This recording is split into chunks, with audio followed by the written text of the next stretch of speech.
Hey everybody, Chef again. I hope all is well and everyone's staying safe and everyone's healthy and staying home because you know we are in the quarantine. Make sure you're enjoying the quarantine bags. Today I'm going to show you how to make a white IPA vinaigrette.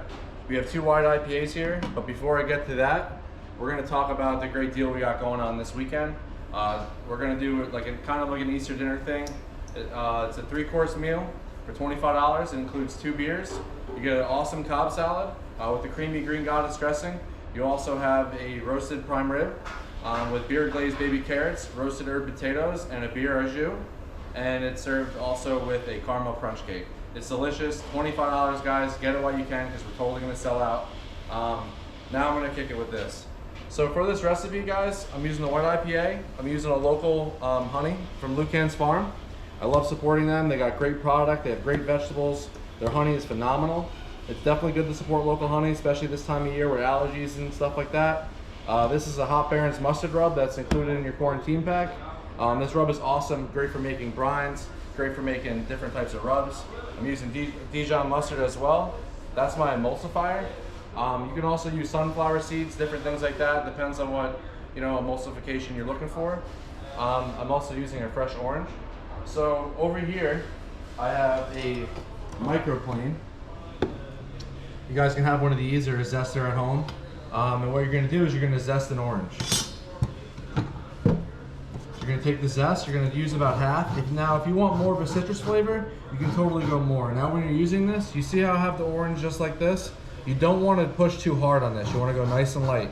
If you go too hard, you're actually gonna get the white of the rind and it's not really good and it's gonna become a little bit bitter for you.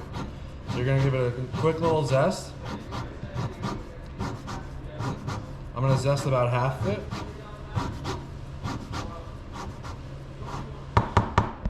Get that out of there. Now I'm gonna take the zest itself, put it right in the blender. First, guys, you're gonna need to add the mustard. The mustard is the emulsification. You need the mustard in order for the vinaigrette to be held together between the oil, the vinegar, and the beer. So now if you like more mustard, you can totally add more Dijon if you'd like. For every time I make a vinaigrette, I usually go about 1.5 tablespoons of mustard. I put that to the side. Now I'm gonna add my apple cider vinegar. It's about a cup. And I'm gonna add a little bit of the mustard rub right here. Just for taste. You can totally add more if you'd like at the end. And then I'm gonna crack open an beautiful white IPA. And I'm gonna add about a cup. Now you could add more if you like the beer flavor. I like to go a little bit of heavy. This isn't measured out, so you can totally do as much beer as you'd like. Now I'm gonna add the honey. The honey will actually give it a little sweetness, so it's not bitter, also not as tart from the vinegar. I always like to add honey. Now there's some people that add brown sugar or regular sugar to it. I like to add the honey because it gives it a little extra sweetness and a nice little bite to it. So guys, I'm going to be blending this up. As I'm blending the vinaigrette up, you're going to want to double check your blender. Make sure it's on low, especially when you're blending vinaigrettes, soups, anything like that. Always make sure your blender is off, not on high, everything's on low. Especially with soups, because if you are blending up something hot, the top can fly off. You can easily get burned, and you definitely don't want that. So I'm going to start it on low, and as I'm doing this, it's going to get a little loud, but I'm going to be slowly adding the oil. You want the oil to be nice and consistent when you're adding it, otherwise you're going to over emulsify it or you're not going to get the right emulsification. So you turn it on,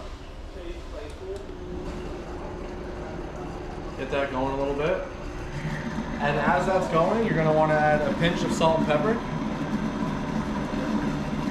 and you're going to want to cut your orange right in half, and you're going to take the orange, and I got a little strainer here, you just want to strain the orange right in there. You could add more orange juice if you'd like, depending on the taste you're looking for. And you're going to want to slowly add the oil. And you can kind of hear it get a little thicker. And then as you're adding, slowly turn up the blender.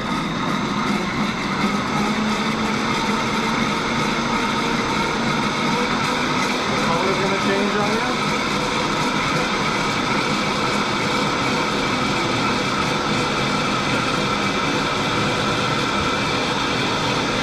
You're gonna let that go for like 10 seconds.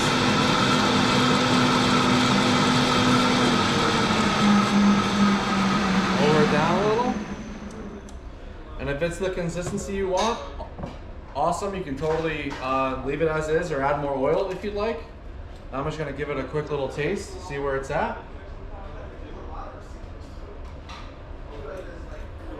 It's perfect. So the other IPA is for yourself. Just crack it open and enjoy. Cheers, guys.